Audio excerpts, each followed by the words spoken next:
Hello students, welcome to your channel that is Step by Step Study.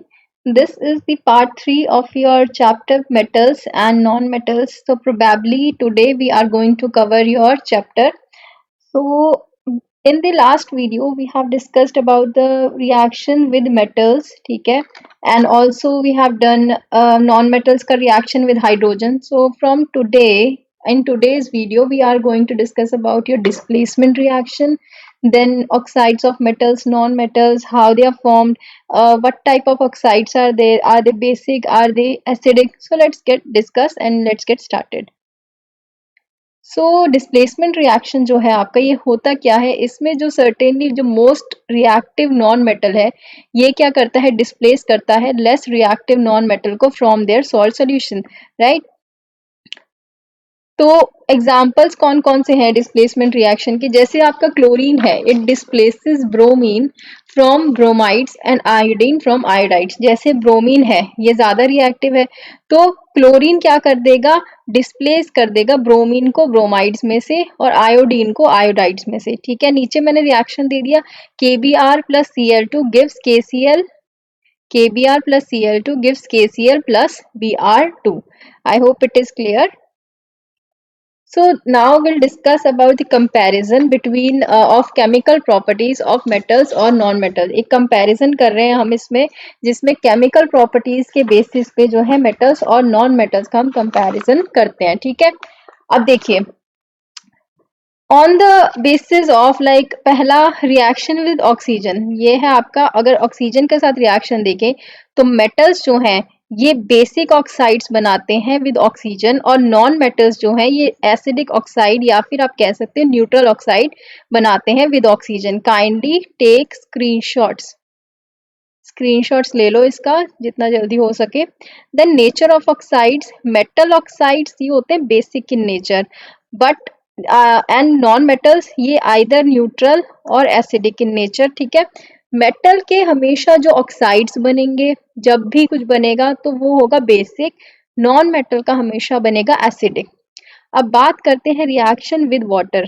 Active metals जो है जैसे कि sodium, ये क्या करता है, ये एक्टिव मेटल होते हैं, ठीक है। ये रिएक्ट करता है violently with water at room temperature, ये वायलेंटली करता है वाटर के साथ रिएक्ट एट रूम टेम्परेचर, क्या बना देता है, टू फॉर्म कॉरेस्पॉन्डिंग हाइड्रोक्साइड, और रिलीज करता है ये hydrogen gas.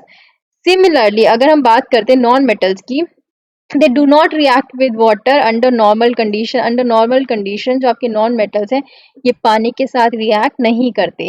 then we come to reaction with acids, acid के साथ किस तरीके से रिएक्ट करते हैं आपके मेटल्स, जो एक्टिव मेटल्स हैं जैसे सोडियम हो गया, जिंक हो गया, मैग्नीशियम हो गया, ये हाइड्रोजन को रिप्लेस कर देते हैं फ्रॉम एसिड्स, ठीक है। They replaces hydrogen from acids. Less reactive metals जैसे कि सिल्वर, कॉपर, ये आपके हाइड्रोजन को रिप्लेस नहीं करते। क्या हमने यहाँ क्या सीखा है कि जो मोर रिएक्टिव मेटल्स हैं they replaces hydrogen from acids, but less reactive metals they do not replace hydrogen from acids. अब नॉन मेटल्स जो हैं, देखिए ये बात कर ली थी हमने एक्टिव मेटल्स की और लेस एक्टिव मेटल्स, अब यहाँ बात करते हैं नॉन मेटल्स की। दे do not replace hydrogen from acids. अब नाउ पॉइंट है रिएक्शन विद एल्कलीज। एल्कली के साथ कैसा रिएक्शन होता है, जैसे सर्टेन मेटल्स जो कि जैसे जिंक हो गया, एल्यूमिनियम हो गया, दे react with hot sodium alkalis liberating hydrogen gas. ये रिएक्ट करते हैं हॉट सोडियम ऑफ एल्कलीज के साथ और कैसी गैस लिबरेट करते हैं, hydrogen. And in case of your non-metal, the hydrogen the reaction of non-metal with alkalis ये होता है आपका complex।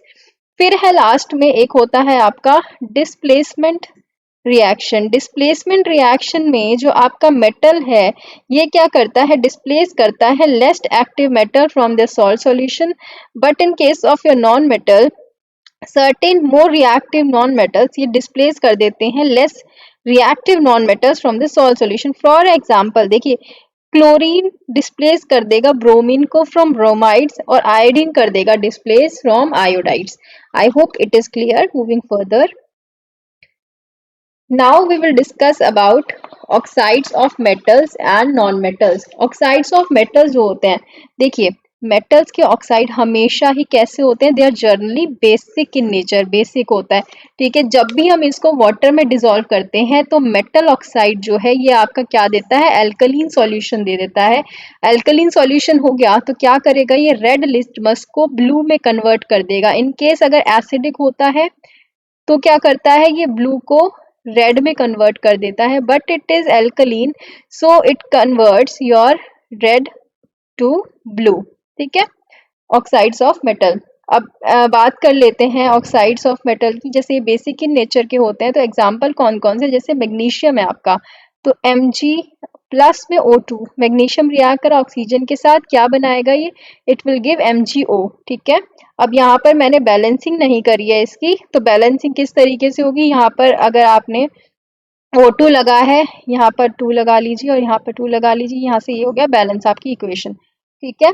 चलो अब बात करते हैं, जब आपका मैग्नीशियम ऑक्साइड को हम वाटर में डिसॉल्व करेंगे, पहले में हमने क्या कहा था, जब भी मेटल के ऑक्साइड, मेटल जो है ऑक्सीजन के साथ रिएक्ट करता है तो मेटल ऑक्साइड बनता है।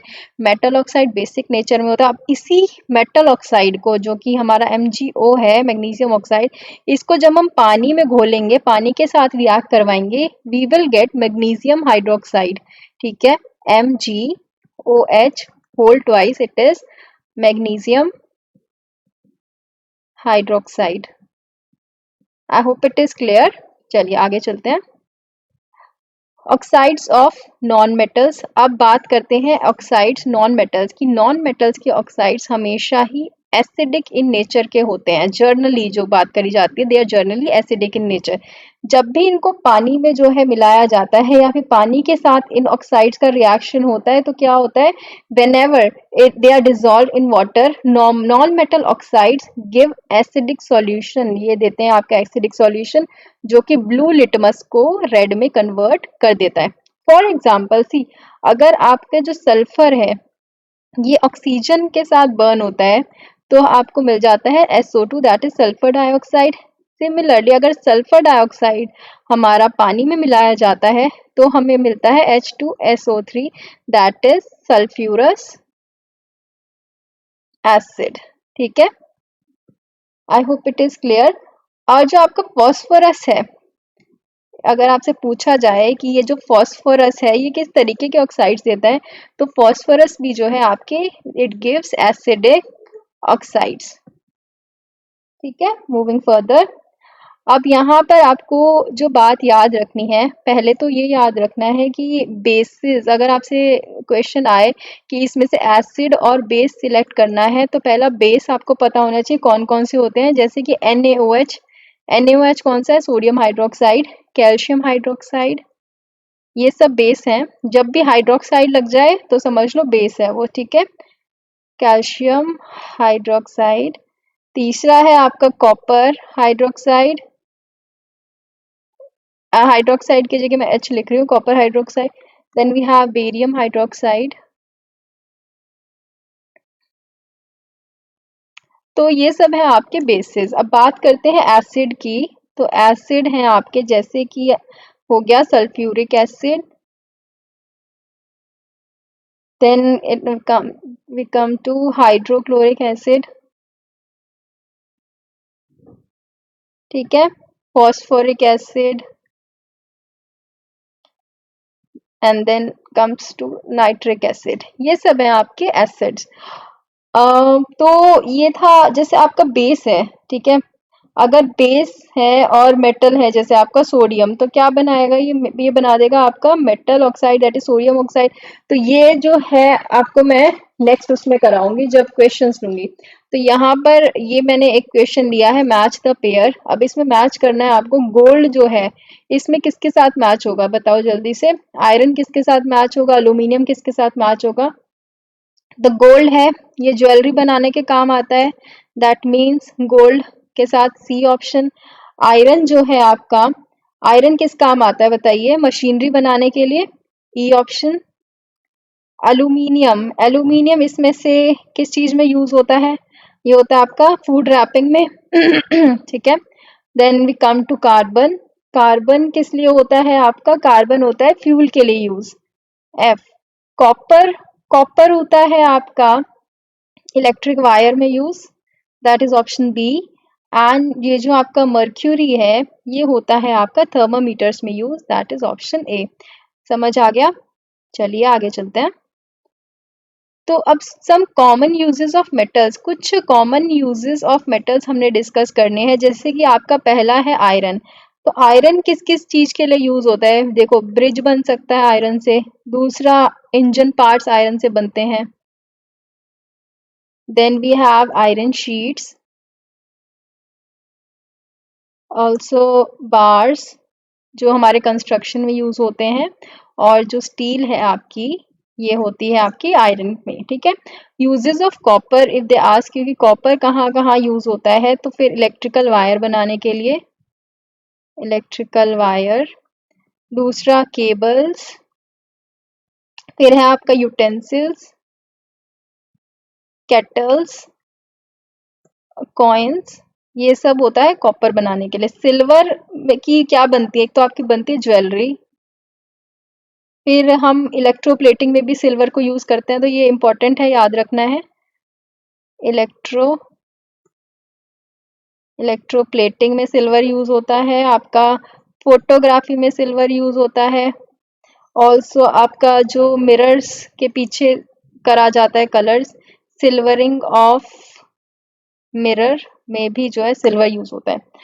मर्क्यूरी पे आते हैं। मर्क्यूरी हमारा यूज होता है थर्मामीटर्स में और बैरोमीटर्स में। एल्यूमिनियम इलेक्ट्रिकल वायर बनती हैं, केबल। इसमें डोमेस्टिक यूटेंसिल्स बनते हैं, alloys, metal paints. Aluminium foil जो पैकिंग में यूज होती है वो एल्यूमिनियम से बनती है। अब बात करते हैं लेड की। लेड आपका यूज होता है for making automobile batteries, lead pipes, alloys such as solder, protective screen for X-ray machine, for manufacturing many chemical compounds and points। ठीक है। कुछ कॉमन यूजेस हैं आपके नॉन मेटल्स के, तो वो डिस्कस कर लेते हैं। पहला है आपका कार्बन। कार्बन यूज होता है आपका किस चीज में? डायमंड के लिए, ठीक है। It is use for making jewellery, cutting and किस तरीके से grinding equipment. As graphite it is use for making blade, lead of pencil, जो काला जो होता है ना, जिस लेड से लिखते हो, वो लेड जो है आपकी कार्बन से बनती है। एज ग्रेफाइट कार्बन यूज होता है, एज डायमंड कार्बन यूज होता है। दो तरीके से आपका कार्बन यूज होता है। सल्फर, सल्फर जो गन पाउडर होता है वो बनता है सल्फर से, सल्फ्यूरिक एसिड बनता है। वल्कनाइजेशन ऑफ रबड़, ये आपको याद रखना, एक टर्म होती है वल्कनाइजेशन, वल्कनाइजेशन ऑफ रबर, ये आपकी जो है सल्फर से बनती है। फॉस्फोरस जो है आपका मैच स्टिक बनाने के काम आता है, रैट पॉइजन बनाने के काम आता है। फॉस्फोरिक एसिड फर्टिलाइजर्स बनाने के काम आता है। ऑक्सीजन, ऑक्सीजन जैसे कि supporter of combustion for respiration, ठीक है।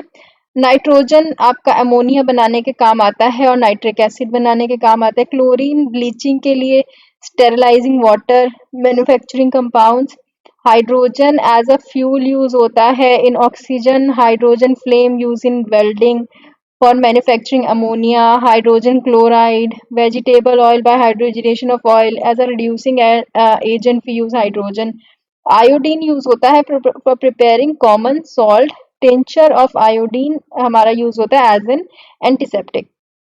जो आपके नॉन मेटल्स हैं, they usually tend to gain electrons and form corresponding anions, ठीक है। नॉन मेटल्स आपके यूजुअली इलेक्ट्रॉन गेन करते हैं और कॉरेस्पॉन्डिंग एनायन बना देते हैं। नॉन मेटल्स आपके as an oxidising agent work करते हैं। Non metals they react with oxygen to form oxides. Oxides of non metals they are either neutral और acidic. Oxide of phosphorus and sulphur they are acidic. Non metals जो होते हैं जब hydrogen के साथ react करते हैं तो दे फॉर्म कोवेलेंट हाइड्राइड्स। अब हाइड्राइड जो होते हैं ये जो है एसिडिक, न्यूट्रल या बेसिक इन नेचर के हो सकते हैं। और दूसरा आपको याद रखना है that non metals do not displace hydrogen from acids, ठीक है। So this is all for today, and this video is completed. Your chapter is completed today. Tomorrow we are going to discuss important questions, MCQs, and match the following. So जितना भी मैंने chapter कराया उसको भी अगर अच्छे से कर लोगे तो आपको एनसीईआरटी पढ़ने की ज़रूरत है ही नहीं, सिर्फ वीडियोस देख लो, उतने में ही आपकी 8th क्लास की पूरी एनसीईआरटी मैंने आपको कवर करा दी है, ठीक है। Till then take care, good luck, keep studying, keep practising, stay home and stay safe.